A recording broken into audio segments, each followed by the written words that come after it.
अस्सलाम वालेकुम, आप देख रहे हैं मुबश्शिर लुकमान यूट्यूब चैनल। मेरा नाम मुबश्शिर लुकमान है और आज जब मैंने अता तारर साहब की प्रेस कॉन्फ्रेंस मैंने सुनी तो नहीं थी, बाद में मैंने देखे हैं उसके टिकर्स वगैरह और फिर वो सोशल मीडिया पे चल रही थी तो उसमें जब उन्होंने कहा कि पीटीआई के ऊपर पाबंदी लगनी है और मुझे किसी ने पूछा फौरन कि जी ये क्या हो रहा है, हम किस तरफ जा रही हैं, तो मुझे रह रह के एक ही ख्याल आ रहा था। मैंने कहा पाबंदी लगती है या पाबंदी नहीं लगती इसकी तो बाद में बात करेंगे या इसके ऊपर बाद में सोचेंगे। आज मुझे यकीन हो गया इस बयान के बाद अता तारर साहब के कि तहरीक लब्बैक पाकिस्तान के जो शोहदा थे या हैं, अल्लाह ताला उनके दर्जात बुलंद करे। मासूम लोग, बुजुर्ग लोग, बच्चे भी इसमें, जो इतने दर्जनों इन्होंने मारे और शहीद किया बेदर्दी से, उनके ऊपर भी इन्होंने बैन लगाया था ना। इन्होंने कहा टीएलपी को हम बैन कर रही हैं और उस वक्त वज़ीर इत्तलात फवाद चौधरी ने टेलीविजन पे आके कहा था कि ये रॉ से इनको फंडिंग मिलती है, इनको हिंदुस्तान से फंडिंग मिलती है। तो हमारे पास सबूत हैं और सब कुछ है और आज तक वो सबूत तो नहीं आए, लेकिन बहुत से लोग आगे चले गए।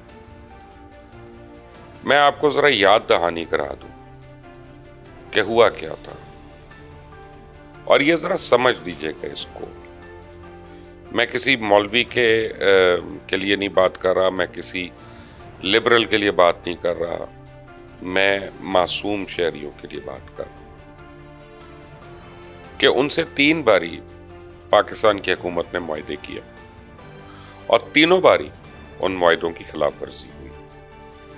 खुद तहरीक इंसाफ की हुकूमत ने उनके साथ मुआहदे किया और उस वक्त उनके जो अमीर थे हाफिज रिजवी साहब, वो गैर कानूनी तौर पे उनको जेल के अंदर रखा हुआ था, क्योंकि कानूनी तौर पे अगर आप किसी को रखते हैं और दहशतगर्दी के पर्चे में रखते हैं तब भी आपको 90 दिन के बाद उसको अदालत में प्रोड्यूस करना होता है और जब आप नहीं करते तो फिर वो गैर कानूनी हो जाती है बात। बहरहाल वो उस वक्त भी हिरासत में थे और तहरीक लब्बैक वाले जो हैं उनके सिर्फ 2 मुतालबे थे। एक तो यह कि हमारे अमीर को रिहा कर दो और दूसरा यह कि फ्रांस के सफीर को यह याददाश्त दे दो कि फ्रांस के सदर ने जो तौहीन आमेज कलमात मोहम्मद मुस्तफ़ा सल्लल्लाहु अलैहि वसल्लम सरवर कायनात उनके शान में जो गुस्ताखी की, उनको कम से कम पता हो कि हम आशिक रसूल हैं और हमारा और कोई मकसद नहीं, हमारा और कोई मतलब नहीं। मैं खुद उसकी रिपोर्टिंग कर रहा था, मुझे याद है, और बड़ी सख्तियां थी हमारे ऊपर। हुकूमत की तरफ से इतनी सख्तियां थी कि आपकी सोच है कि हम तहरीक लब्बैक के हम रैली को रिपोर्ट नहीं कर सकते थे, तो सोशल मीडिया पे कर रहा था। उस पे भी मुझे धमकियां आई कि तुम उठा लिए जाओगे, ये हो जाओगे, बंद हो जाओगे। तो ये लाहौर में एक इलाका है मुल्तान रोड और बंद रोड, यानी उसके बीच में, वहां पे एक जगह इनकी रैली को जब आई और ये पहले से अनाउंस था, तो पूरे अतराफ में बत्ती बंद कर दी गई। पहले बत्ती बंद हुई और उनकी साइडों की जो गलियां थी उनको ब्लॉक कर दिया गया और उसके बाद वहां अंधाधुंध फायरिंग हुई है, अंधाधुंध। मुझे नहीं पता वो कैसे बचे बेचारे, जो बच गए निकले, और जख्मी जो थे इंतहाई जख्मी हालत में अस्पतालों में जिनको लेके जा रहे थे, अस्पताल वालों ने उनको लेने से इनकार कर दिया, उनके इलाज का इनकार कर दिया। ये तहरीक इंसाफ की हुकूमत में हो रहा था जब उस्मान बुज़दार वज़ीर आला था, इमरान खान वज़ीर आज़म थे। अब वज़ीराबाद के करीब जाकर वज़ीराबाद में इन्होंने पूरी जीटी रोड खोद दी थी और वहां पे इन्होंने उससे पहले जरा बयान दिया था कि ये तो हमने खत्म कर दी पार्टी। और उस वक्त भी तहरीक लब्बैक का I think if I am not wrong 1 या 2 लोग सिंध पार्लियामेंट के अंदर मौजूद थे और हमने सवाल उठाया कि जो इलेक्शन कमीशन ने नहीं किया वो आप कैसे कर रहे हैं, और उन पार्लियामेंटेरियंस का क्या होगा जो पार्लियामेंट के अंदर हैं। उसके बाद बाई इलेक्शंस हो रहे थे और उनके लोग तहरीक लब्बैक के इलेक्शंस लड़ रहे थे कि उस वक्त क्या होगा। तो बड़ी रऊनियत का जवाब था कि कुछ नहीं होगा, हमने इनको छोड़ना नहीं, खत्म करके रहना। तो तहरीक लब्बैक तो अल्हम्दुलिल्लाह है ये दरबदर फिर रहे हैं। मुझे नहीं पता इस पाबंदी का क्या होगा, ये तो एक आईनी लोग इसका ज़्यादा बेहतर बता सकते हैं। मैं तो आपको ये बता सकता हूँ कि ये जल्दी में लगाई गई और सही तरीके से नहीं लगाई गई, लेकिन वो जो मासूम जाने गई थी ना, उनकी कहीं ना कहीं तो आह लगनी थी आगे, और वो लग रही है। और ये दिन ब दिन इनके साथ जो रुसवाई हो रही है, सब कुछ हो रहा है, इसमें तहरीक लब्बैक के शोधा की आ जरूर है। ये मेरा मानना है, आई कैन बी रॉन्ग। जहां तक रह गई बात पाबंदी की, तो ये अता तारड़ साहब ने जो बयान आके दिया टेलीविजन पे और जो प्रेस कॉन्फ्रेंस की, ये बड़ी हेस्ट में थी। क्योंकि जब भी हुकूमत ने ऐसा को काम करना होता है या किसी ने भी करना होता है, तो पहले फिर वो मीडिया में पूरी बातचीत करता है, मुख्तलिफ चैनल ओनर्स को कॉन्फिडेंस में लिया जाता है, उनके एंकर्स को कॉन्फिडेंस में लिया जाता है कि ये करना है, ये वजह है, ये रीज़न है, तो इसमें ये होना है, ये होना है, ये होना है। मुख्तलिफ जमातों से, ख़ास तौर पे जो आपकी हलीफ जमातें हैं, उनके साथ मामला तय किए जाते हैं, उनको इन कॉन्फिडेंस लिया जाता है, मुशावरत की जाती है। इन्होंने बगैर किसी तैयारी के आके वो स्टेटमेंट दे दी, और उसके थोड़ी देर के बाद से लेके अभी रात को 11 बजे मैं ये वीडियो रिकॉर्ड कर रहा हूँ, तो आप समझे शाम के 6-7 बजे से लेकर अभी तक मीडिया पे हर तरफ सिर्फ पीटीआई छाई हुई है। कोई इनकी तैयारी नहीं थी, कोई इनकी अपना प्रिपरेशन नहीं थी, और उल्टा इन्होंने मीडिया को फायदा दे दिया। फिर 2-3-4 जितने फायर हो सकते थे वो एक साथ कर दिए, एक ही दिन में कर दिए।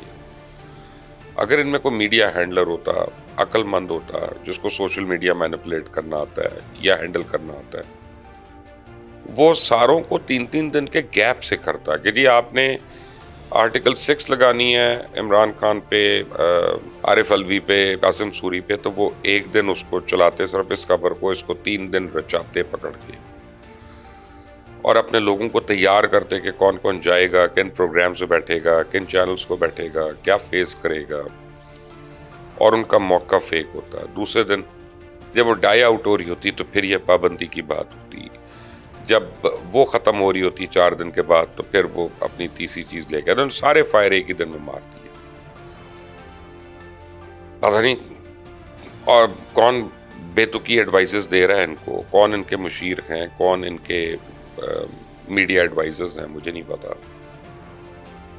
लेकिन बहरहाल नदामत हो रही है सबको, क्योंकि जो देख रहे हैं, इनके अपने वकला भी नहीं है, वो प्रिपेयर्ड नहीं है। इनके अपनी जमात वाले, मैंने आबिद शेर अली का बयान पढ़ा, मैंने खुरम दस्तगीर का बयान सुना, 1-2 और PMLN वालों का सुना, वो कहते हैं पाबंदी नहीं लगनी चाहिए जमात के ऊपर।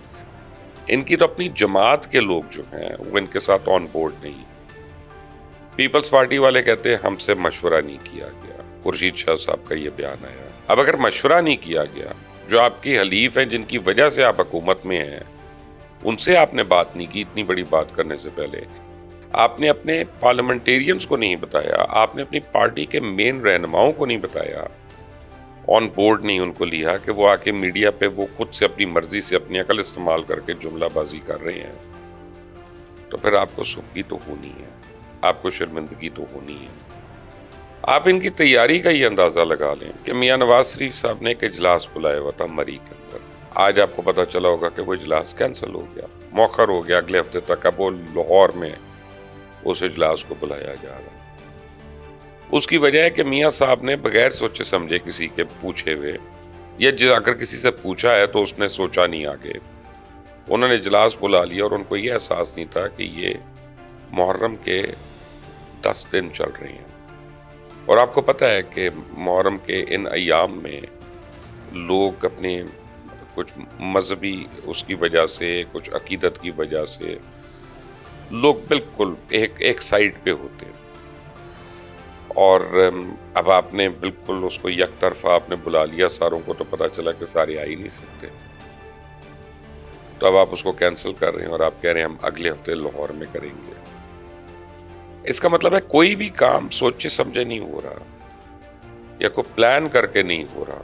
तो मियां साहब, इस तरह तो ये पार्टी नहीं चलेगी, इस तरह तो ये हुकूमत नहीं चलेगी।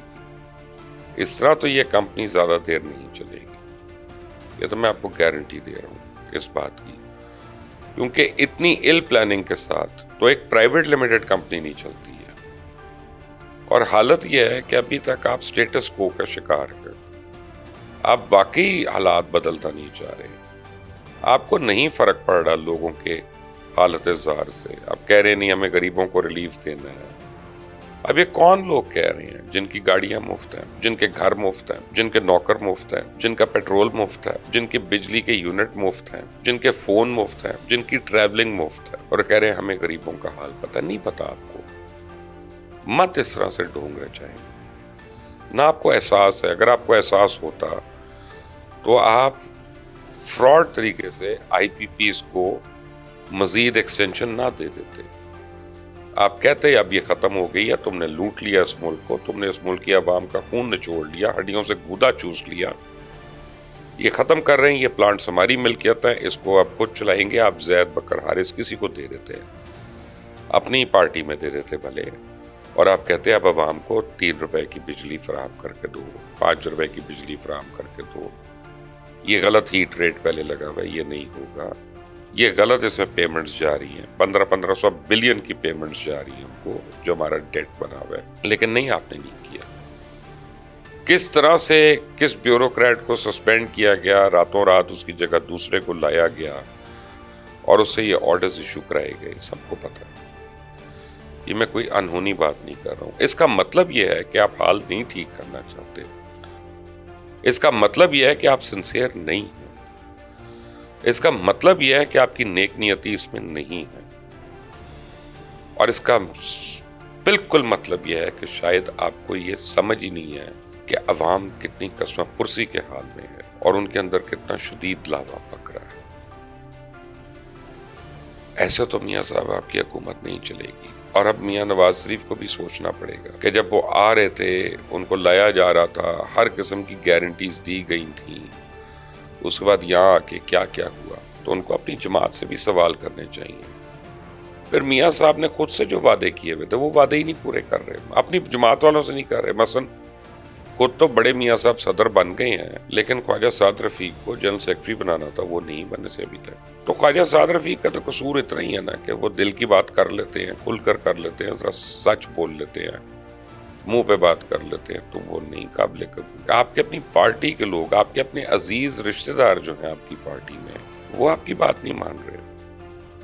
आज आप देख लें टेलीविजन पे कौन कौन आया था, उसका आपसे क्या क्या ताल्लुक है, और ये कह के गया कि ये पाबंदी गलत है, ये पाबंदी नहीं लगनी चाहिए।